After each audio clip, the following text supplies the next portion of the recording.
Et puis, vous allez le voir, la diffusion de ce film sur France 3 a poussé certains responsables politiques français à réagir, parfois vivement, des responsables politiques qui n'avaient pas accepté de répondre à vos questions. Je vous propose d'entendre Édouard Balladur, le Premier ministre de l'époque, et Hubert Védrine, que l'on a déjà entendu dans ce documentaire, mais qui a tenu à préciser certaines des questions abordées. Il était à l'époque secrétaire général de l'Élysée. Voici ce qu'ils tenaient tous deux absolument à dire sur l'implication de la France face au génocide de 1994 au Rwanda. On les écoute. Le documentaire que nous venons de voir est un modèle, hélas un mauvais modèle, un modèle de sectarisme, de partialité et de déformation de la vérité. Je rappelle les faits. Au mois d'avril 1994, j'étais Premier ministre depuis déjà un an. Et depuis plusieurs années, depuis plusieurs dizaines d'années, la France avait des accords de coopération avec le Rwanda. Et elle favorisait le rapprochement des partis en opposition les uns avec les autres, les Hutus et les Tutsis.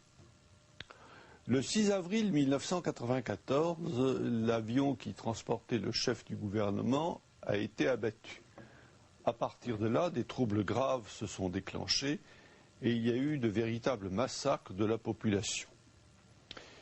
Quelle décision la France a-t-elle prise immédiatement ? D'ores et déjà, depuis mon arrivée au pouvoir, elle avait considérablement réduit les effectifs de la coopération militaire en place. Nous étions passés d'un peu plus de 300 à un peu plus de 20 militaires pour tout le pays.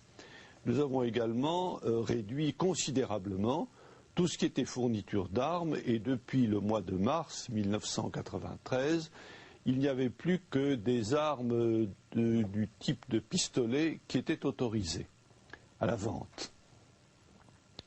Immédiatement, la France a suspendu toutes les livraisons d'armes, quelle qu'en soit la nature et quelle qu'en soit l'importance.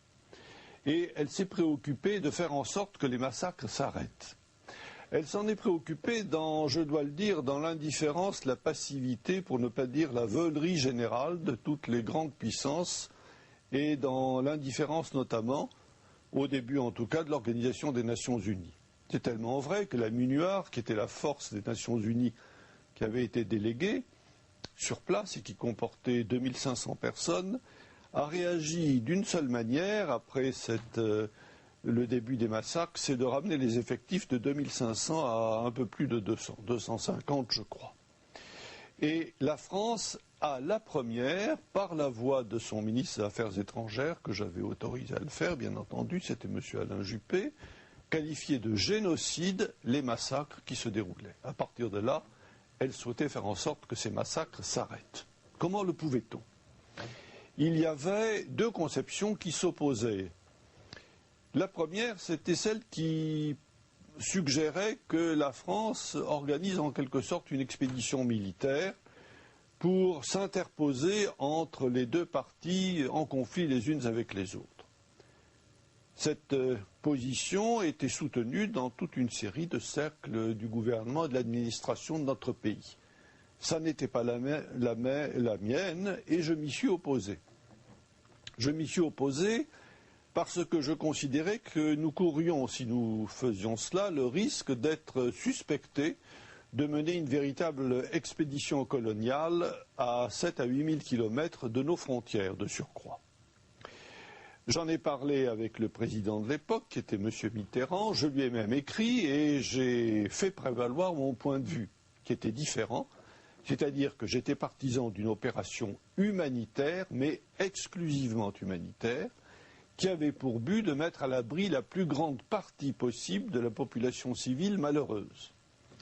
Cette position, je suis allé la défendre d'abord devant l'Assemblée nationale, où j'ai posé un certain nombre de conditions pour que la France intervienne.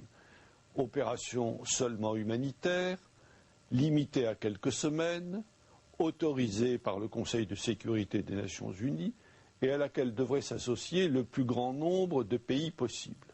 L'Assemblée nationale a approuvé mon point de vue. J'en ai d'ailleurs fait état dans une lettre que j'ai adressée à l'époque à M. Mitterrand, lettre dont j'ai remis la copie d'ailleurs à la commission d'enquête parlementaire qui a été créée quelques années après, que présidait M. Quilles, et qui précisait les conditions de notre intervention. À la suite de quoi, je me suis rendu en compagnie de M. Juppé aux Nations Unies et au Conseil de sécurité pour nous faire donner mandat par le Conseil de sécurité de cette opération humanitaire que je proposais. À la fin du mois de juin, ce mandat nous a été donné. Nous a été donné, mais j'ose le dire, du bout des lèvres. Du bout des lèvres, aucune autre grande puissance ne s'est associée à nous. Et finalement, ce sont quelques pays africains que je tiens à remercier, en tête desquels le Sénégal d'ailleurs, qui ont pris part à la mission humanitaire qui était la nôtre. Cette mission a duré quelques semaines, comme c'était prévu, 5 à 6 semaines, et à la satisfaction générale, puisque l'on nous a demandé de la prolonger. Ce à quoi je me suis refusé, car je considérais que nous devions rester dans le cadre de l'autorisation qui nous avait été donnée et dans aucun autre. Et nous nous sommes retirés à ce moment-là. Je me suis d'ailleurs moi-même rendu à la fin du mois de juillet au Rwanda. J'ai pu voir combien était constaté, combien était admirable l'action de notre armée.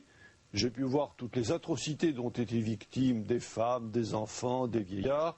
Et j'ai pu constater que plusieurs milliers d'entre eux avaient été sauvés grâce à l'intervention de l'armée française. Voilà les faits, et ils sont incontestables. Alors maintenant, venons-en à cette émission. Et il faut que je vous dise que j'ai été scandalisé par un certain nombre d'affirmations ou d'omissions.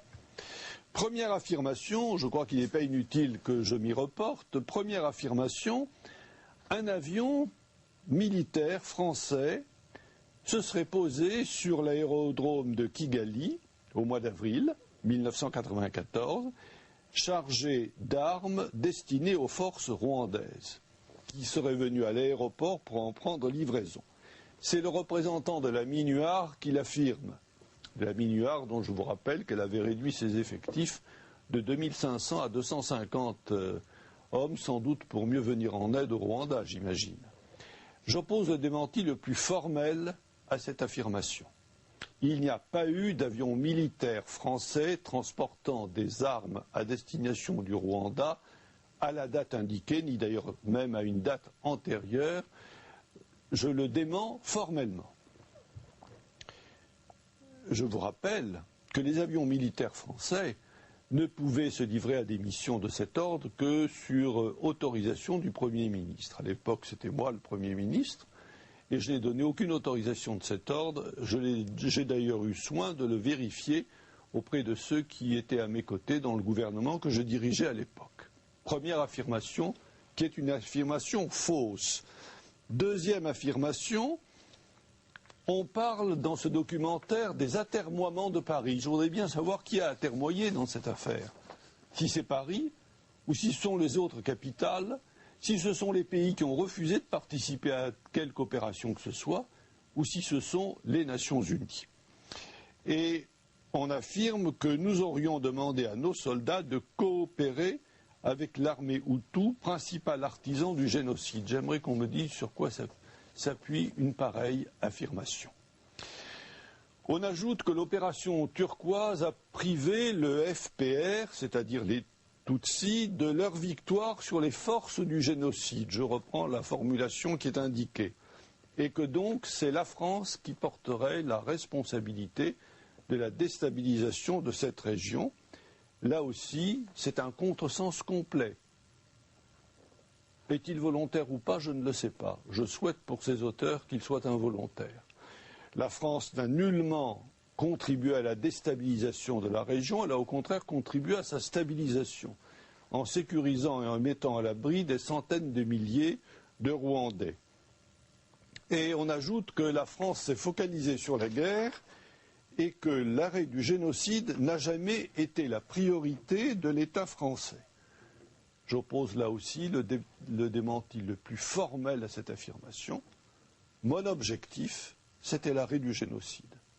Objectif, on ne peut pas dire qu'il ait été atteint. Je dirais que finalement, nous sommes arrivés à sécuriser et à sauver le plus grand nombre de personnes possible dans le cadre de la mission que nous nous étions fixée et que les Nations Unies, à notre demande, nous avaient donnée.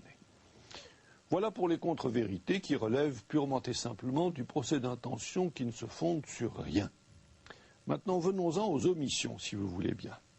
Je constate que d'abord, ce documentaire ne fait pas état du fait que deux thèses s'affrontaient, et je le reconnais au sein même des autorités publiques françaises, celle qui prônait une opération militaire sur Kigali, à quoi j'étais vivement opposé, et celle de l'opération humanitaire et seulement humanitaire, qui était ma thèse et qui a prévalu.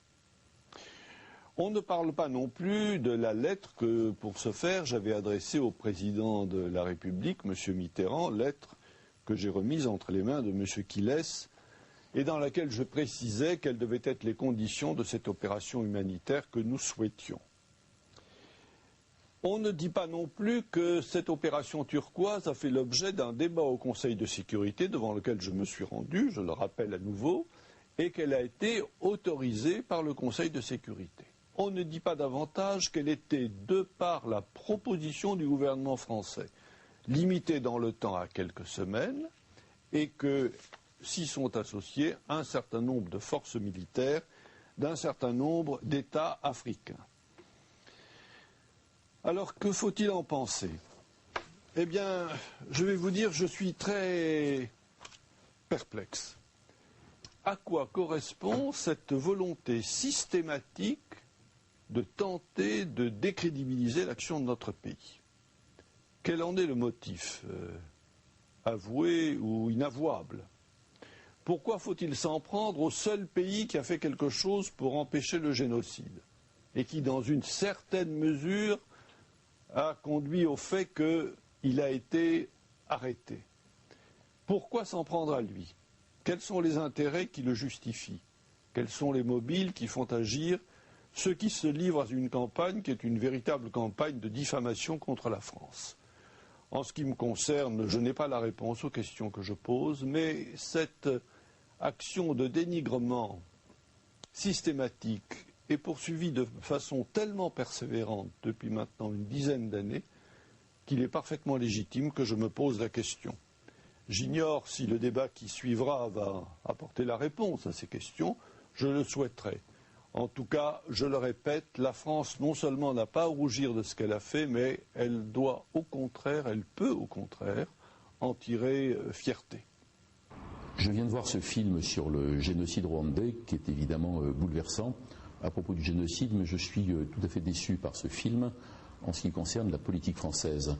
Parce qu'une fois de plus, c'est un réquisitoire, c'est une vision vraiment particulière de ce qu'était la politique française, qui je trouve injuste et par ailleurs incomplète. Ça ne tient aucun compte des autres thèses, des autres faits. Par exemple, les analyses du meilleur spécialiste français de l'Afrique, Stephen Smith, ne sont pas du tout présentes dans cette approche. Et on ne voit pas bien en réalité ce que la France a cherché à faire à partir de 1991 pour empêcher le retour des massacres. Or, la politique française comportait deux aspects qui n'apparaissent pas. D'un côté, il fallait assurer la sécurité du Rwanda, l'intégrité territoriale du Rwanda, comme François Mitterrand l'avait fait au Tchad contre la Libye, quelques années auparavant, pour empêcher cette attaque militaire de l'extérieur de l'armée de l'Ouganda et du FPR de Kagame, parce que si cette attaque de minoritaires l'emportait, il était évident que ça se traduirait par des massacres et des drames épouvantables au Rwanda. Ça, c'était une première chose. D'où la coopération militaire avec cette armée rwandaise. Dans le cadre des accords déjà signés entre la France et le Rwanda, cette armée étant incapable d'assurer cette sécurité territoriale toute seule.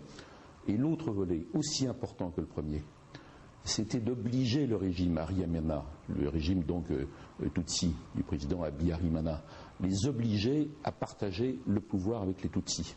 C'était des pressions continues, notamment à travers les accords d'Arusha et d'autres choses.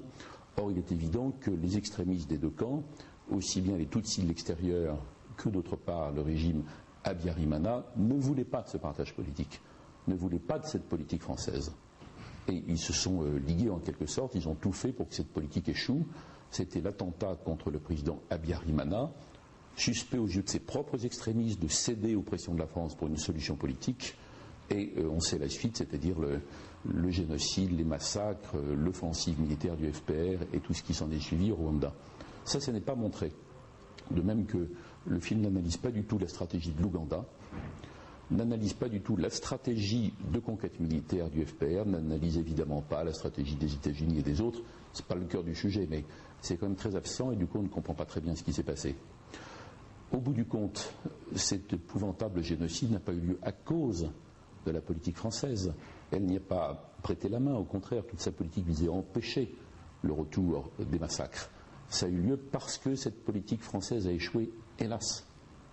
Donc cette interprétation biaisée, qui reprend une interprétation que je trouve fausse, mais qui est assez répandue, je le reconnais, cette interprétation biaisée peut amener à conclure que finalement, il vaut mieux pas s'en mêler de toutes ces histoires.